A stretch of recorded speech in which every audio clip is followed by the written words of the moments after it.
ആകാശവാണി.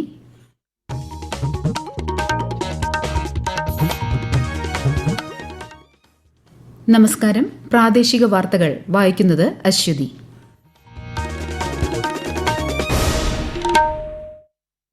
പ്രധാന വാർത്തകൾ. സംസ്ഥാനത്ത് വകുപ്പുകളുടെ ഏകോപനത്തിന് പുതിയ സംവിധാനം ആരംഭിക്കുമെന്ന് മുഖ്യമന്ത്രി V D Satheesan. High speed rail സംബന്ധിച്ച റിപ്പോർട്ട് ലഭിച്ചതായും മുഖ്യമന്ത്രി. ഓപ്പറേഷൻ തൂഫാന് പിന്തുണ അഭ്യർത്ഥിച്ച് ആഭ്യന്തരമന്ത്രി രമേശ് ചെന്നിത്തല തമിഴ്നാട് മുഖ്യമന്ത്രിയുമായി കൂടിക്കാഴ്ച നടത്തി.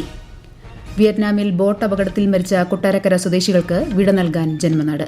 സംസ്കാരം ഇന്ന് വൈകിട്ട്. നെന്മാറ ഇരട്ടക്കൊലപാതക കേസിലെ ശിക്ഷാവിധി നാളത്തേക്ക് മാറ്റിവെച്ച് പാലക്കാട് അഡീഷണൽ സെഷൻസ് കോടതി. കാലാവസ്ഥാ അധിഷ്ഠിത വിള ഇൻഷുറൻസ് രജിസ്ട്രേഷൻ തീയതി ഈ മാസം 31 വരെ നീട്ടി കേന്ദ്ര സർക്കാർ.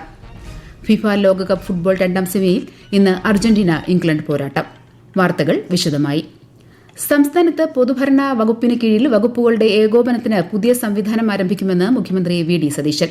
ഓരോ ഫയലുകളുടെയും തൽസ്ഥിതി ഇതിലൂടെ അറിയാൻ സാധിക്കുമെന്ന് മന്ത്രിസഭാ യോഗ തീരുമാനങ്ങൾ വിശദീകരിക്കവെ അദ്ദേഹം തിരുവനന്തപുരത്ത് വാർത്താസമ്മേളനത്തിൽ പറഞ്ഞു. പദ്ധതികൾ കൃത്യമായി മാപ്പിംഗ് നടത്തി സമയബന്ധിതമായി പൂർത്തിയാക്കുമെന്നും മുഖ്യമന്ത്രി അറിയിച്ചു. ഹൈസ്പീഡ് റെയിലുമായി ബന്ധപ്പെട്ട റിപ്പോർട്ട് സർക്കാരിന് ലഭിച്ചതായും അദ്ദേഹം പറഞ്ഞു.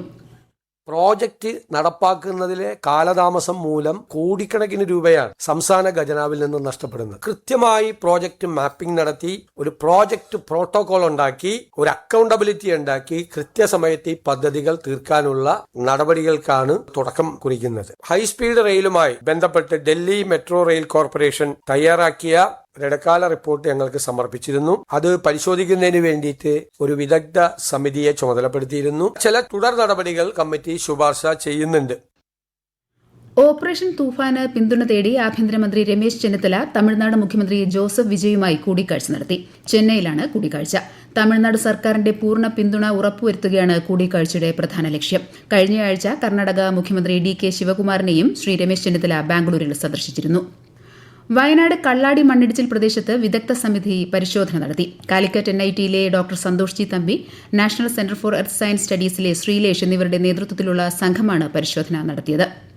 വിയറ്റ്നാമിൽ ബോട്ട് മുങ്ങി മരിച്ച കൊട്ടാരക്കര സ്വദേശികളായ ദമ്പതികളുടെ സംസ്കാരം ഇന്ന് നടക്കും. AC തോമസ്, ഭാര്യ ലവ്നി തോമസ് എന്നിവരുടെ മൃതദേഹങ്ങൾ പുലമൺ മാർത്തോമ ജൂബിലി മന്ദിരത്തിൽ പൊതുദർശനത്തിന് വെച്ചു. നിരവധി പേർ അന്തിമോപചാരം അർപ്പിച്ചു. വൈകിട്ട് 3-ന് ജൂബിലി മന്ദിരം ചാപ്പലിലെ ശുശ്രൂഷയ്ക്ക് ശേഷം കൊട്ടാരക്കര മാർത്തോമ വലിയ പള്ളിയിൽ സംസ്കാരം നടക്കും. കേരളത്തിന്റെ പരമ്പരാഗത കലാരൂപമായ നോക്കുവിദ്യ പാവകളിയെ ആഗോളതലത്തിൽ ശ്രദ്ധേയമാക്കിയ പ്രശസ്ത കലാകാരി പത്മശ്രീ മോനിപ്പള്ളി പങ്കജാക്ഷി അന്തരിച്ചു. 90 വയസ്സായിരുന്നു. കലാരംഗത്തെ അതുല്യമായ സംഭാവനകൾ പരിഗണിച്ച് 2020 രാജ്യം പത്മശ്രീ നൽകി ആദരിച്ചിട്ടുണ്ട്. കാലാവസ്ഥാ അധിഷ്ഠിത വിള ഇൻഷുറൻസ് രജിസ്ട്രേഷൻ തീയതി ഈ മാസം 31 വരെ നീട്ടി കേന്ദ്ര സർക്കാർ. രജിസ്ട്രേഷൻ ഇന്ന് അവസാനിക്കാനിരിക്കെ കർഷകരുടെ ആവശ്യപ്രകാരമാണ് തീയതി നീട്ടിയത്. വിശദാംശങ്ങളുമായി ആകാശവാണി പാലക്കാട് ജില്ലാ പ്രതിനിധി ഫൈസൽ അലിമുത്ത്. പോർട്ടൽ 6-ന് തുറന്നെങ്കിലും സാങ്കേതിക പ്രശ്നങ്ങൾ മൂലം രജിസ്ട്രേഷൻ 9-നാണ് ആരംഭിച്ചത്.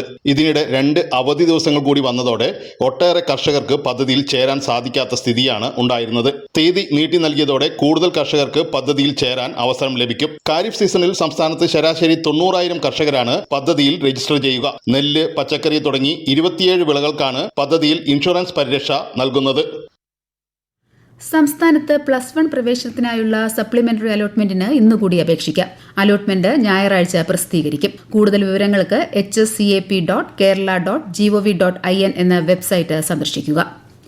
സെൻസസ് 2027ന്റെ ഭാഗമായുള്ള വിവരശേഖരണം സംസ്ഥാനത്ത് പുരോഗമിക്കുന്നു. ഈ മാസം 30 വരെയാണ് എന്യൂമറേറ്റർമാരുടെ ഭവന സന്ദർശനം. വീടുകളുടെ സെൻസസും പട്ടികപ്പെടുത്തലുമാണ് ഈ ഘട്ടത്തിൽ നടക്കുന്നത്. അടുത്ത വർഷം ഫെബ്രുവരിയിലാണ് ജനസംഖ്യാ കണക്കെടുപ്പ്. പാലക്കാട് നെന്മാറ ഇരട്ടക്കൊലക്കേസിൽ പ്രതി ചിന്താമരയുടെ ശിക്ഷാവിധി നാളത്തേക്ക് മാറ്റി. പാലക്കാട് അഡീഷണൽ സെഷൻസ് കോടതിയാണ് വിധി പ്രസ്താവിക്കുന്നത് മാറ്റിവെച്ചത്. ചിന്താമര കുറ്റക്കാരനെന്ന് കഴിഞ്ഞ ദിവസം കോടതി കണ്ടെത്തിയിരുന്നു. 2025 ജനുവരി 27-ന് തിരുത്തമ്പാടത്തെ സുധാകരൻ, അമ്മ ലക്ഷ്മി എന്നിവരെ കൊലപ്പെടുത്തിയതാണ് കേസ്. പ്രധാനമന്ത്രി നരേന്ദ്രമോദി ആകാശവാണിയിലൂടെ ജനങ്ങളുമായി ആശയങ്ങൾ പങ്കുവയ്ക്കുന്ന പ്രതിമാസ റേഡിയോ പ്രഭാഷണ പരിപാടി മൻ കി ബാത്തിന്റെ 136-ാം പതിപ്പ് ഈ മാസം 26-ന്. പരിപാടിയിലേക്കുള്ള ആശയങ്ങളും നിർദ്ദേശങ്ങളും നമോ ആപ്പ്, MyGov എന്നിവയിലൂടെയും 1800-11-7800 എന്ന ടോൾ ഫ്രീ നമ്പറിലൂടെയും പങ്കുവയ്ക്കാം. ഈ വാർത്തകൾ ആകാശവാണിയിൽ നിന്ന്. ആകാശവാണി വാർത്തകളും വാർത്താധിഷ്ഠിത പരിപാടികളും all India radio news Thiruvananthapuram YouTube ചാനലിലും @all India radio news Thiruvananthapuram Facebook പേജിലും AR News_ തിരുവനന്തപുരം ഇൻസ്റ്റഗ്രാം അക്കൌണ്ടിലും @AR News_TVM X ഹാൻഡിലും ലഭ്യമാണ്. കോറോ ഹെൽത്ത് കമ്പനിയിൽ നിന്ന് കൂട്ടത്തോടെ ജീവനക്കാരെ പിരിച്ചുവിട്ട സംഭവത്തിൽ അടിയന്തര ഇടപെടലുമായി സംസ്ഥാന സർക്കാരും IT കമ്പനികളുടെ കൂട്ടായ്മയായ ജിടെക്കും. പ്രതിസന്ധി പരിഹരിക്കുന്നതിനായി മന്ത്രി PK കുഞ്ഞാലിക്കുട്ടിയും ജിടെക്കിന്റെ പ്രതിനിധികളും ചർച്ച നടത്തി. പിരിച്ചുവിട്ട ജീവനക്കാരിൽ പരമാവധി ആളുകൾക്ക് മറ്റ് IT കമ്പനികളിൽ പുനർനിയമനം ഉറപ്പാക്കാൻ ആവശ്യമായ എല്ലാ നടപടികളും സ്വീകരിക്കുമെന്ന് ജിടെക് പ്രതിനിധികൾ അറിയിച്ചു. യാക്കോബായ സുറിയാനി സഭ പുതുതായി രൂപീകരിച്ച തിരുവനന്തപുരം മേഖലയുടെ മെത്രോപൊലീത്തയായി ഡോക്ടർ കുര്യാക്കോസ് മാർ തെയോഫിലസിന്റെ സ്ഥാനാരോഹണ ശുശ്രൂഷ ഇന്ന് വൈകിട്ട് നടക്കും. തിരുവനന്തപുരം സെന്റ് പീറ്റേഴ്സ് യാക്കോബായ കത്തീഡ്രലിലാണ് ചടങ്ങുകൾ. തുടർന്ന് നടക്കുന്ന സ്വീകരണ ചടങ്ങിൽ മുഖ്യമന്ത്രി VD സതീശൻ ഉൾപ്പെടെയുള്ളവർ പങ്കെടുക്കും. ശബരിമല ക്ഷേത്രനട നാളെ വൈകിട്ട് തുറക്കും. കർക്കടക 1 ഈ മാസം 17 മുതൽ നട അടയ്ക്കുന്ന 21 വരെ പൂജകൾ നടക്കും. രാമായണം മാസാചരണത്തിൽ വലിയ തിരക്ക് പ്രതീക്ഷിക്കുന്നതിനാൽ ഇത്തവണ വിപുലമായ ഒരുക്കങ്ങളാണ് സജ്ജീകരിച്ചിരിക്കുന്നത്. ഗ്രാമ പൈതൃകത്തിന്റെയും കാർഷിക സമൃദ്ധിയുടെയും ഓർമ്മ പുതുക്കി കോട്ടയത്ത് സംക്രമ വാണിഭമേളയ്ക്ക് നാളെ തുടക്കമാകും. ഇതോടനുബന്ധിച്ച് സംക്രാന്തി വിളക്കമ്പലത്തിൽ കർക്കടക സംക്രമ ഉത്സവം നാളെ നടക്കും. ആകാശവാണി കോട്ടയം ജില്ലാ പ്രതിനിധി ദേവിക S. നായർ തയ്യാറാക്കിയ റിപ്പോർട്ട്. ഉച്ചകഴിഞ്ഞ് 3 മണിക്ക് സംക്രാന്തി AKT ഭവനിൽ കൃഷിഭവനുമായി ചേർന്ന് സംഘടിപ്പിക്കുന്ന ഏകദിന കൺവെൻഷൻ മന്ത്രി മോൻസ് ജോസഫ് ഉദ്ഘാടനം ചെയ്യും. വൈകുന്നേരം 5 മണിക്ക് സംക്രാന്തി സംക്രമ വാണിഭ സമ്മേളനത്തിന്റെ ഉദ്ഘാടനം നിയമസഭാ സ്പീക്കർ തിരുവഞ്ചൂർ രാധാകൃഷ്ണൻ നിർവഹിക്കും. സംക്രാന്തിയിൽ ഒരു ദിവസം മാത്രമാണ് മേള.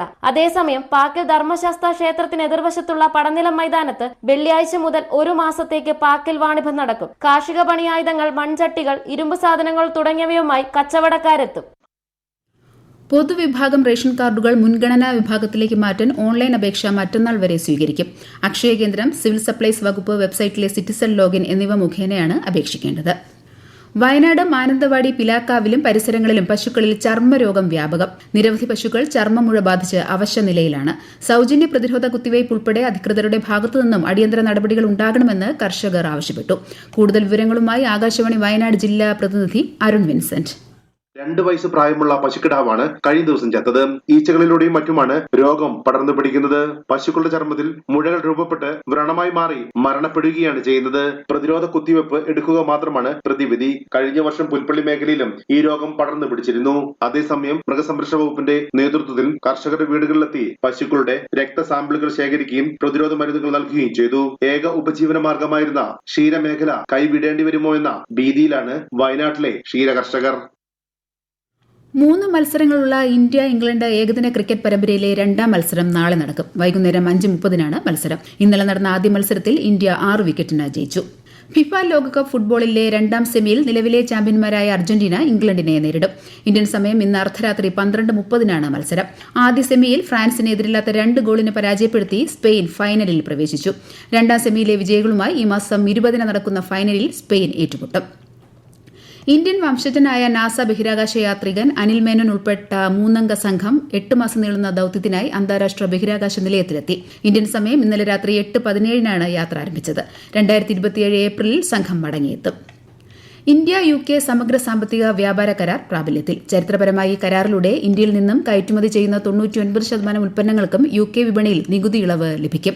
2030ഓടെ ഇന്ത്യ-UK ഉഭയകക്ഷി വ്യാപാരം $100 ബില്യൺ ആക്കാൻ സമഗ്ര സാമ്പത്തിക വ്യാപാര കരാറിലൂടെ ലക്ഷ്യമിടുന്നു. ഇന്ന് ലോക യുവജന നൈപുണ്യ ദിനം. യുവാക്കളെ നിർമ്മിത ബുദ്ധി, ഡിജിറ്റൽ സാങ്കേതികവിദ്യ എന്നീ കഴിവുകളിൽ സജ്ജരാക്കേണ്ടതിന്റെ ആവശ്യകത ഓർമ്മിപ്പിക്കുന്നതിനാണ് ദിനാചരണം. നൈപുണ്യം പങ്കാളിത്ത ഭാവിക്കായി എന്നതാണ് ഈ വർഷത്തെ പ്രമേയം. ദിനാചരണത്തിന്റെ ഭാഗമായി രാജ്യമെമ്പാടും വിവിധ പരിപാടികൾ സംഘടിപ്പിച്ചിട്ടുണ്ട്. ഹോർമുസ് കടലിടുക്കിൽ വാണിജ്യ കപ്പലുകൾക്ക് നേരെയുണ്ടായ ഇറാൻ ആക്രമണങ്ങൾക്ക് മറുപടിയായി ഇറാനിയൻ തുറമുഖങ്ങളുടെ ഉപരോധം അമേരിക്ക പുനരാരംഭിച്ചു. ഇറാൻ ഒഴികെയുള്ള രാജ്യങ്ങൾക്ക് സഞ്ചാരത്തിനായി ഹോർമുസ് തുറന്നതായി US പ്രസിഡന്റ് ഡൊണാൾഡ് ട്രംപ് അറിയിച്ചു. പ്രധാന വാർത്തകൾ വീണ്ടും. സംസ്ഥാനത്ത് വകുപ്പുകളുടെ ഏകോപനത്തിന് പുതിയ സംവിധാനം ആരംഭിക്കുമെന്ന് മുഖ്യമന്ത്രി VD സതീശൻ. ഹൈസ്പീഡ് റെയിൽ സംബന്ധിച്ച റിപ്പോർട്ട് ലഭിച്ചതായും മുഖ്യമന്ത്രി.